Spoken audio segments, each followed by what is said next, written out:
Okay, I want to start out garden without frustration. Let me talk to the beginner gardeners here. What you need to do when you first start out, there's a few points that will really help. Let's do that by, first of all, starting with plants and not seeds. Seeds take a lot more. You need to get some experience under your belt. Otherwise, you're going to get so frustrated you aren't going to want a gardener. It's a very good possibility. Excuse me. So what I want you to think about is going somewhere and buying some small plants to start with. Here's another important thing to keep in mind. It's really important how those plants were started. If you go to Walmart, and you may have to go there first until you get into it, but for any gardener, whether you're a beginning gardener or not, if you're going to go buy plants somewhere, start with a good plant. And let me give you an example. I have bought tomatoes, small tomato starts, and just got usually just regular tomatoes. I went to a place, it's called the Plant Barn in Chico, but they start their plants really well. And we bought a tomato plant there, and I got the biggest tomatoes I've ever seen, and I got an abundance of them. And that was the healthiest plant I think I've ever seen. Now, I've had a couple years ago, I had some real good tomatoes that I thought was just awesome. But last year when I got it from that place, and I'm not really sure how they start, but any plant I've ever got there, just no matter if there's a drought or whatever, they do wonderful. So for all gardeners, pay attention to where you're getting your plants if you're going to start with plants. Now, many times I have bought plants from a place like Walmart or somewhere. You may have to do that. Don't expect great things, but you can still get a harvest. It's a good beginning to learn, a good place to begin and learn. So that's the first point I want to bring to your attention. Okay, now I want to show you a couple plants. I brought these indoor. This is a holy basil, and it doesn't look real good right now because it's been in the house all winter by a window because I don't have a greenhouse. But I'm bringing it out during the day and taking it in at night when it gets too cold and it's still alive. I'm trying to get it acclimated because it's getting warmer.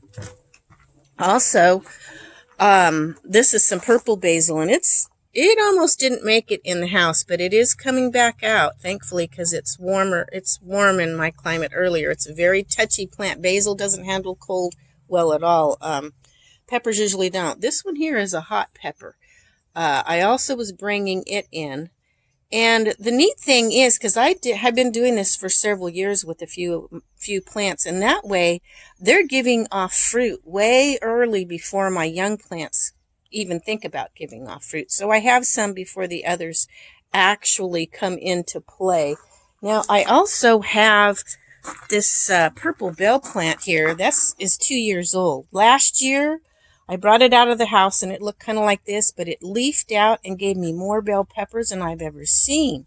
I mean, the plant was just loaded with beautiful peppers. So I didn't take it in the house this year, but I've got it here not far from the door, and I have this thick I doubled it paper that I wrap around it at night to help keep it warm, and it's still alive. Don't really see, well, there's a few little tiny new leaves coming on, not too many. The ants are getting to it, so I've got red pepper, ground cayenne pepper on it, and that chased the ants off, so maybe it'll come back. Nothing else would get those ants away from there. So, but that's another tip is ground cayenne pepper will keep the bugs away, a lot of the bugs away from your plants. Okay, so we've got, for beginner gardeners, start with plants instead of seeds. You can graduate to doing seeds later. You're going to have a lot to learn. Start small so you don't get frustrated and quit. Start with plants. I'm going to talk about start small on our third point. 2 was a real easy, quick bug deterrent if you're having problems is the ground cayenne pepper. There's all kinds of things people want to sell you and different things, and you can get frustrated with them because a lot of them don't work. That works for a lot of things. Now, There may be some that it doesn't, but that has helped me more than anything else I've used so far. Number 3, you want to start small. Don't get a million plants and get out there. I mean, you can, but what I worry about, especially for new gardeners, is getting frustrated and not wanting to do it anymore. And especially with most people have a very busy lifestyle these days. So start small. Get one little maybe a 4-foot by 8-foot section and just work it. That's pretty good size. Amazing how much you can get out of that alone. There's a lot of different things that you can do pot gardening in pots, not the plant pot. I'm talking about pots that you grow in. You might try that, although that takes a little bit more. You have to be right on top of it because pots will dry out. Let me explain. This plant, which is an elderberry, I put it into the ground and it didn't even die back. Now I do have a little bit warmer climate than some of you, but it is just doing amazing here. It's in the ground and elderberries like moisture. You really have to keep on top of the moisture. I have another one on the other side of my garden that I got before this one. Excuse me, it's morning and I've got a frog that keeps getting in my throat. Excuse me. Anyway, it's not doing near as good and it's older and I've had it longer, but it's in a pot. And I tried to keep on top of it. Things seem to do better in the ground, but I still grow a lot in pots because you can get grow bags. I haven't grown much. I think the first thing I've grown in these grow bags is that right there. The chard I put in last winter, and I've been eating off of that. And this is kale that I just started this year and put in here. So it's doing pretty good.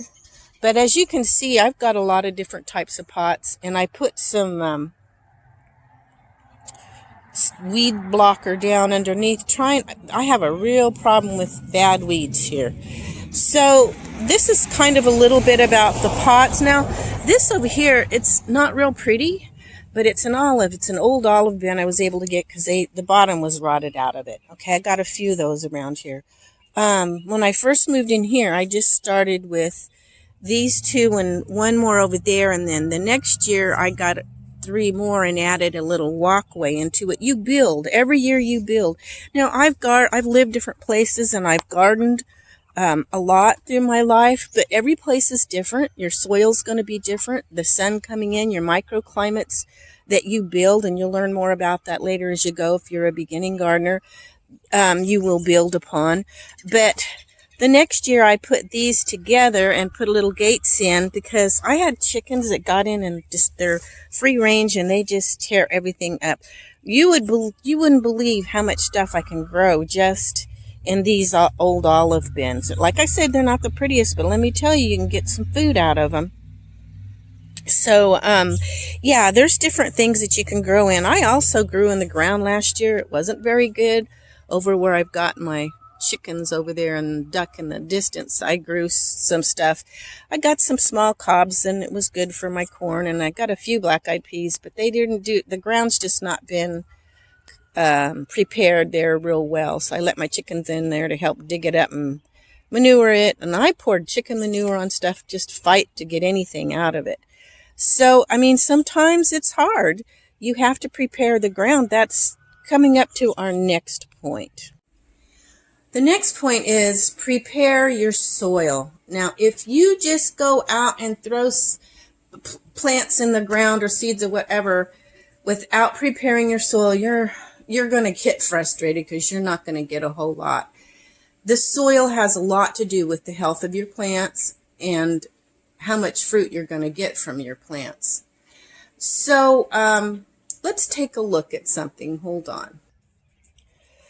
Okay, this old pot I got that somebody left that didn't want it, and I absolutely love this thing to mix my soil in. It's got a nice handle on it. And on the outside, on the top, it's just great. But let me explain about mixing the soil. I go out, I got some soil and manure from a farm. It's for cows, and I put some of that in my pot, Sometimes I'll mix some of the potting soil with it. Kind of depends. But let's just talk about getting some soil in there. And then what I do, and I just started this year, is I got some neem seed meal because I got nematodes that came last year. It's something that lives in the dirt that destroys your roots and hurts your plants. This is supposed to get them away. So I put a little shovel of that, because this is a little bit expensive, in here and mix it with it. Now this has already got manure and stuff in it, and then sometimes so it'll have a little more aeration and stuff I'll mix. Usually I'll mix some of the potting soil in it too. Like I said, it's depending. If I already have some of that and what I'm using or whatever, I won't mix it in. But the thing is, you just want to have a lot of nutrition in there for your plants. And with the neem seed meal, it also gives some nitrogen and stuff too, as well as the smell of it. It confuses the hormones on the bugs is what I've read. We'll see how that works. Cinnamon, you're not supposed to be in there, kitty cat. Anyway, you can get a bag of this and grow in it, but it's not, I don't know. That's pretty good stuff, what I have there called Happy Frog, but still, you do much better if you can get some real animal manure and dirt somewhere and mix this with it, or there is a type of soil you can get that has, because sometimes you carry in pathogens from the soil that's not really good, but that's probably where I got the nematodes. I don't know where the nematodes came from or how they get here, because they weren't here the first couple years that I was here. But there is stuff that's called, it's a non-soil. I've heard some good stuff with. I'll try to give you the name in just a minute. But you need something for the plants to feed on. So you might I use things like, I've used fish emulsion in the past. I haven't used it in a while. I make chicken manure tea because I happen to have chickens. And I put the manure in my bucket with water and let it set several days. And then I water my plants with that. They love that. There's a lot of different avenues that you can go on that. But in getting your seeds started, I usually just use some of this and some of this, and I mix it together and get my seeds going in that. As you can see, some of them coming up there. Once you get them planted and where you're going to keep them at, they're going to need some more food to grow on. Now, also something new in couple of my other videos, I juice sometimes, and I put the leftover stuff in the bottom of a lot of these containers a little bit, and then I put my soil on top of that, so by the time the plant roots get down a little bit, it's broke down, it's already really fine because it's went through the juicer, and then the plant roots get down there, and they can feed on that too if they're in there for a while before I put them in their final growing place. But a few things on that. Okay, now I have heard of something called ProMix for seed starting. I've heard it's good, but I really haven't tried it. So I think it's supposed to be a soilless. You can go into a plant place where they have plants and stuff and maybe ask them about it, what a soilless mix is if you want a soilless mix. I don't know anything about that, but it's an option I'll just throw out there for you to research. But here are a few things just to get you started to help so you don't get frustrated. Again, especially with beginning gardeners, start with plants, not seeds the first year. It's much easier and you get going, and it just helps until you get some experience under your belt. 2, ground cayenne pepper for ant and critter deterrent really, really helps. So get you a great big thing of that somewhere. You can get the cheap kind if you want. It doesn't matter. I just can't afford to get that. I try to do everything organic, but my ground cayenne pepper, I have to admit, is not organic. I think it's non-GMO, pretty sure, but it's not organic. Usually I use organic for everything, but I just couldn't this year. Okay, 3, something you want to keep in mind, start small, just a small area, build as you go each year. Even though I'm used to growing, I started small here with just a few bins, and I've been building each year on it. Point number 4, always make sure, and none of these are in necessary any order, they're just 4 points to remember. But prepare your soil well, and you want to feed and water your plants well. If they're in a pot, I didn't write this down, but if they're in pots, you have to keep on top of it and check. Stick your finger an inch or so down, and if it's dry, water. Unless you are growing a plant that just doesn't use much water at all, they're still going to have some water, though. You got to keep on top of it if you're growing in containers. The ground, you still have to be careful, but it will hold the moisture better. At least that's what I have found. I hope this helps. Let me know. Give me a thumbs up, please. If you haven't, subscribe. And I'm getting close to my 250. Last time I looked, I was 240. So at 250, I will be doing my giveaway. And look for my giveaway link. I had to go to another camera. My last new one was defective.